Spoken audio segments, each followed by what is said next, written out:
Yeah. What it do, T Squad? It's your girl Keisha, and I'm here with this week's All Tea All Shade Married at First Sight Season 16, Episode 4 review. Let's get right into it. I'm going to start off this week with Kirsten and Shaquille. After the wedding and the wedding reception, they head back to their hotel, and she's sitting on his lap, and they're having a conversation. And he tells her, that he really wants to make this work. He's fully committed to their relationship and growing and learning to know one another and really sticking to this marriage. She takes a deep breath. And he like, what was that for? She was like, yeah, I want to make this work too. Girl, you couldn't have been less convincing of the situation. I don't really understand Kirsten. I really honestly don't. I don't even think she understands herself, honestly, because after that conversation, he asks her, can he have a kiss? And she stalls like she's shocked. And he was like, is that a no? And she was like, yeah, we just need to take our time. But then when you were just in the bathroom with your girlfriends at the reception, you were saying, I want him to ask me for a kiss because I forgot reason why you just said that you didn't want to kiss him until he asked. Then he asked for one, and then you turn him down. Like, if you ain't interested in this man, if you're not attracted to him, if you don't really see it for him, just go ahead and say it and be done with the situation instead of wasting everybody's time. Like, she is giving me ring around the rosy, pocket full of posies, ashes, we all fall down type tease. Ain't nobody got time for all of that. I'm going to be honest with you. This episode, Shaquille came across really sexy to me. There's a really nice sex appeal. His height, his physique, and everything.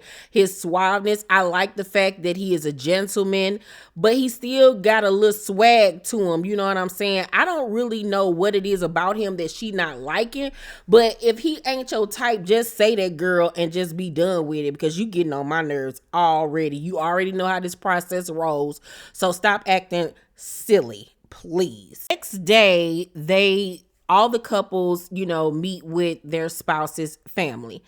And so we see him meet up with her people, and her family and friends are steady grilling him and everything. And one of her girlfriends was like, I want to make sure you truly believe this was the means for you to find your wife. And Shaquille was like, I saw the billboards. At first I was like, nah. But then I just kept on seeing it, and it was like a sign. I believe life is preordained. It just kind of fell in my lap. And so somebody else was like, what if she don't just fall into your lap? And so he was like, we have to build that bond between us. Obviously, I understand, questioning and trying to make sure that your friend or whatever, your family member, is in good hands. But I felt like her people was kind of doing team too much, kind of borderline almost being rude towards him. He don't seem like the type of person that'll hurt a fly. Like, ease up a bit, because he honestly seems like, he's really into her. He wants to make this work.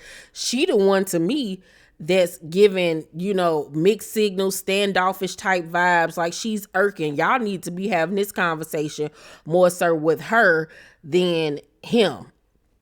So after that, they meet back up and they sit down and they talk, and they both reveal that they keep their emotions to themselves, which is something that they're going to have to work on in this marriage, because they can't be going around harboring all of these emotions and not letting it out and letting the other person know what's going on, because it's not good for you, for your health, for your mental health, to be carrying that load, and that weight on you and just trying to handle things on your own. You need, somebody to lean on, to give you advice, to give you comfort, and all of those types of things. So, he vows to check in with her and everything to make sure that, they're good. So the couples find out that they're going to Jamaica for their honeymoon, but he ends up telling her that they're going to have to miss the first day because he has to go back home to Jackson, Mississippi to do this presentation for his job. And she like, we gonna miss the first day. Like, you gonna owe me big. Like, she was just annoyed and mad. Then we saw video footage of her sitting in a hotel waiting on him to get done with the presentation. I'm like, girl, go and support that man and hush. You act like you ain't never been nowhere. Like, this is this man's job. I would think that you would want to know more about what he does. You're only missing one day. I could see if y'all was not able to go on the honeymoon at all, but you're only missing a day. Calm down. She gives me like, she like men to treat her bad type of situation. I think like he might be too nice of a dude for her.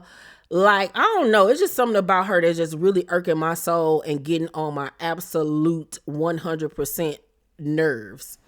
We then head over to Dominique and McKinley after their wedding, and they head back to the hotel room. You know, they chat with one another. They end up sharing a kiss, but they say that they did not do anything intimate. I don't really know. I think they might have did a little more than what they letting on. I don't think that they probably had intercourse, but I think they did a lot of touching and feeling. So the next day, you know, like I said, the couples had to meet up with each other's families. So he met up with her mother and grandmother and stuff. And they asked him, has he ever dated a black woman? And he was like, oh no, they asked him, had he ever dated outside of his race?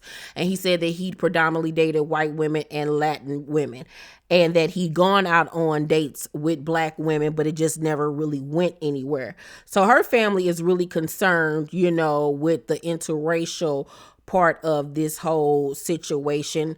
I don't think that he is, you know, racist or anything like that.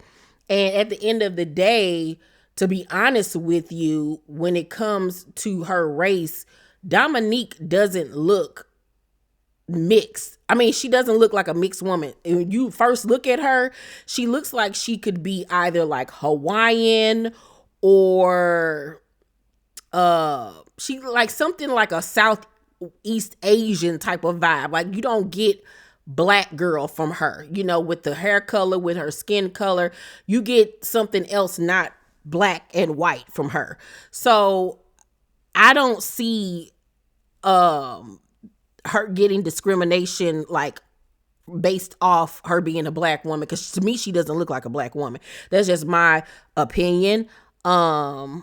It's not that she's white passing or anything like that. She just doesn't look like a black woman to me.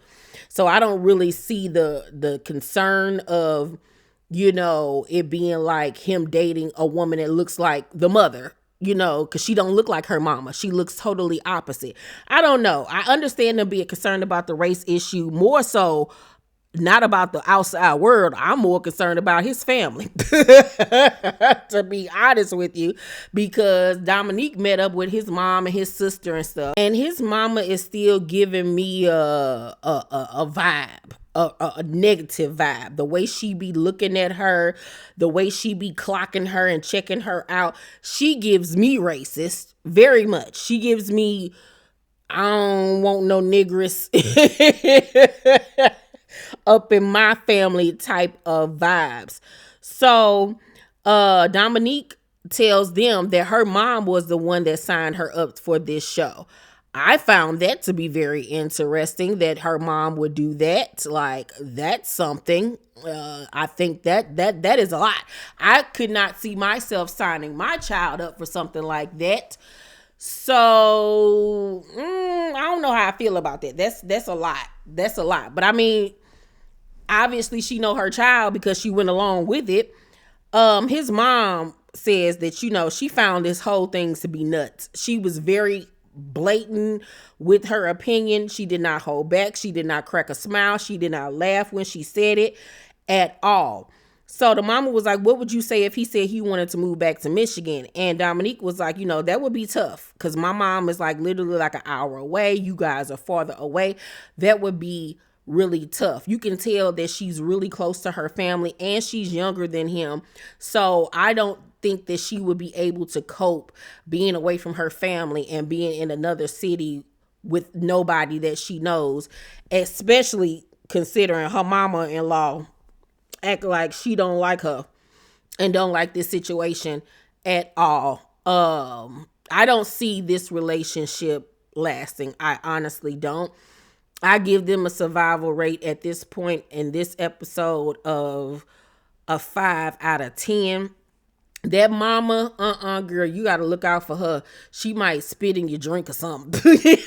I don't trust mama at all. Mama look like she is a Karen, and that she done called the popos on some black folks before and told people don't trespass in her lawn. I don't know. It's just something about mama I ain't really feeling, girl. She don't want no brown babies up in her family. Go ahead, girl, and keep it moving. Then we headed on over to Airris and Jasmine after their wedding. You know, they cuddle in bed with one another. You could tell he wanted to smash, but he wasn't going to push the situation. Once again, I feel like Jasmine and Shaquille would have had a better chance than the couples that they were actually paired up with. Who knows? Maybe they'll get together after the fact, because I don't see neither one of these couples really having a high survival rate as of right now, the way things are going. So the next day, you know, they meet up with each other's families, and his cousin Val, who is basically like another character on this show, has a confessional, and the producers asked her, you know, how does she feel about Airris's new wife? And homegirl couldn't even keep a straight face. She just immediately started laughing, walked out of frame, and everything was like, I can't believe you just said his wife. Like, I understand being protective over your family, but she's taking being overprotective way too far. It's giving me, you want to be his girlfriend. You want to be his wife. It's giving very weird. It's giving very much hater type vibes. Like, why are you so concerned about what this man do with his wife? From the way that you act like he is a player from the Himalaya. And if anything, instead of you coming across like a mean girl to Jasmine, I would think that you would be a little bit more sympathetic on some, girl, look, my cousin ain't worth nothing. You better keep your eyes and ears open and your legs closed, child. But she coming across like she gotta be weary of Jasmine when it's really your cousin that need to be, you know, weary of. Like, I don't understand her attitude. Like, she too involved. Go somewhere and sit down. You getting on my nerves. So Jasmine, you know, is sitting down with her family, with the family and everything, and they asked her when was her last relationship, and she was like 7 months prior. Now, when she said 7 months prior, me, myself was like, that's a bit close. You know, that wasn't that long ago. I'm like, how you just get out of a relationship 7 months ago, and now you already done jumped the broom with somebody else? I mean, that's a lot. But when Jasmine explained herself, when they asked her, like, are you sure you over that? She was like, you know, the breakup is just a timestamp. Mentally and emotionally, you've already broken up. And I can get that, because we've been there, especially with women. We break up with you in our minds and our body and our soul before we honestly physically are able to say it with our mouths. Especially if you're the one that breaks up with your spouse. It's months in advance of you contemplating, figuring it out in your head before you actually pull the pow and end up leaving that person alone. So I understood where she was coming from with that. I still think that she maybe should have waited a little while, you know what I'm saying? Just to work on herself some more, not even try to get over the relationship, but just work on herself and figure out what happened in a relationship. Where did she go wrong? What could she work on? What does she need to fix within herself? But to me, Jasmine seems like she's a level-headed girl. At first, when I was introduced to her, I thought I wasn't going to like her. I thought that she was going to be kind of a bitch with her attitude. But she seems like a very sweet girl, and that she really wants to make this work. So after she gives her answer, the cousin was, "Ooh, you are a pageant girl." You know what they say about pageant girls? You know, they always have the perfect answer to everything. And I don't think that it's a situation where her not being herself or putting on airs or just trying to give the perfect answer. I think that she is a confident person that knows who she is and what she wants. And that's one of the things that Val, the cousin, Tom, says, she just always got the confident answer and just, you know, there's no hesitation. I'm like, what do you want from her? To be afraid? Like, I'm not understanding. Maybe you're not confident within yourself and what you got going on, but like, don't hate on the next girl. I don't like Val. Val and her big saggy titties can get off of my screen. She is getting on my last nerve. Please go lose yourself. So after the family meetups, they meet, Jasmine and Airris meet back together, and she was like, Val is for you. No matter how it makes me feel, that's her. That's just who she is. And that was like letting him know, like, your cousin is freaking rude, okay? With her saying, no matter how it makes me feel, that's her way. He should have picked up on that and was like, I apologize if, she overstepped her boundaries, or I don't want you to feel uncomfortable. He didn't even, from what they showed us, he didn't even say nothing. It was just kind of like, that's my cousin. She overprotected. Ooh, deal with it. Nah, because I'm being polite now, but she only got but so much, okay? So much. So they learned that they're going to Jamaica for their honeymoon. And when the group all gathers together and discuss what they're looking most forward to, Airris says, I'm looking forward to some intimacy. What? First of all, calm down, horny toad. That was just inappropriate. It was embarrassing. Like, simmer down, sir. This is a person that you just met. Calm down. Please. And this goes back into that player vibe that, he gives off. Like, he just ready to get to the draws. Like, learn who this girl is. This is somebody that you just married. Like, intimacy will get there. You need to be intimate with her brain, her soul, her emotions first before you try to dig in them guts. Like, calm down. Like, I would have been completely turned off after he said that. Ew. Gross. After tonight's episode, their survival rate of lasting at this point for me is at a 6 out of 10, because I can tell she's really going to try, but I don't know about him. I really honestly don't. So when Gina and Clint meet with each other's families, she reveals that she normally goes for like tall, dark, and handsome type guys, but the last guy that she dated was kind of like blonde with like a ginger beard.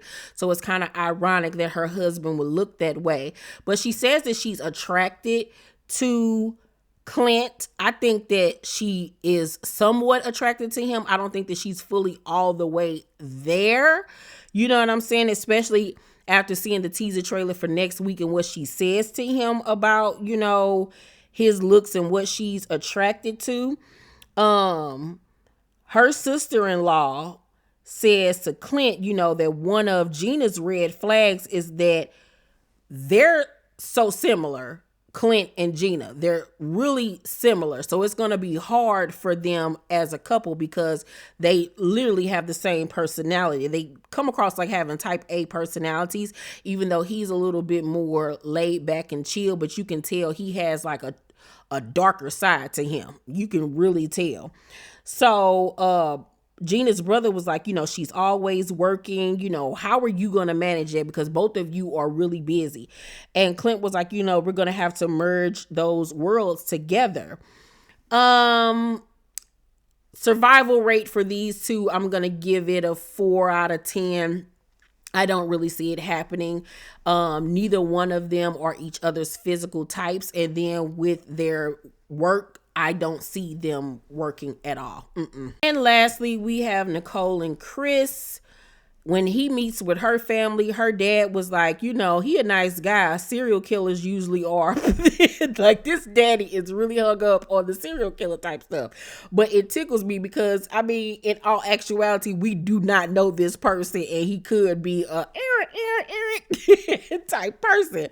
So when she meets with his family was like, in the past, Chris has been really consumed with his relationship. So he seems like when he's in it, he is all the way in it. He seems like he's a really good guy, but he do seem like that he can kind of be like maybe a stage 5 clinger, but maybe that's something that, they could work on.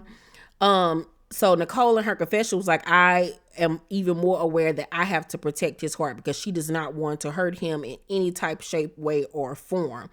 So when they get back to the room and they talk to each other, she asks him, do you think we're going to have SCX on our honeymoon. He was like, I mean, we'll see. But I mean, it's obvious she throwing it out there that she want the drugs, okay? So they lay in the bed and they talk about, the honeymoon and everything. And he says that his last vacation with a woman, she was very mean. She barely talked to him. She didn't want him touching him, and it made him feel so bad about himself. And she says that she has vacation anxiety because when she's on vacation, she's her full self, and she really fears that people won't like her for who she is and everything. And she reveals that her first relationship, the guy told her that she should be lucky to be with him and that he was really mean to her and he burned her with a cigarette, and she shows him the mark on her arm. And he leans over and he kisses it, and he was like, we've both had really traumatic past, but, we're going to put that behind us. We're in this right about now, and we're really going to move forward. I really like them together. I think that they can complement each other really well if they communicate with one another. I see them going the distance. As of right now, I'm going to give Nicole and Chris a 8 out of 10 survival rate as of right now. I think that they are the most connected mentally and emotionally.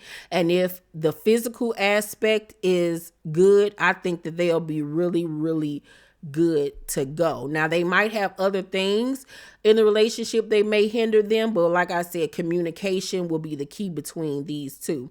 Oh, and then as far as what's her name? Shaquille and Kirsten. I give them as of right now. Did I give them a ranking?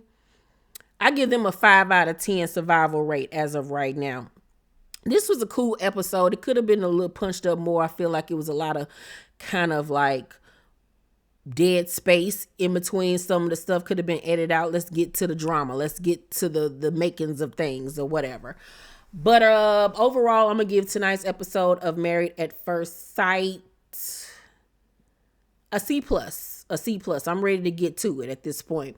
Y'all let me know how you all feel about each couple. How are you feeling about them? Who are your faves? Who are your least faves? Who do you think will end up together in the end? Who you think will get divorced?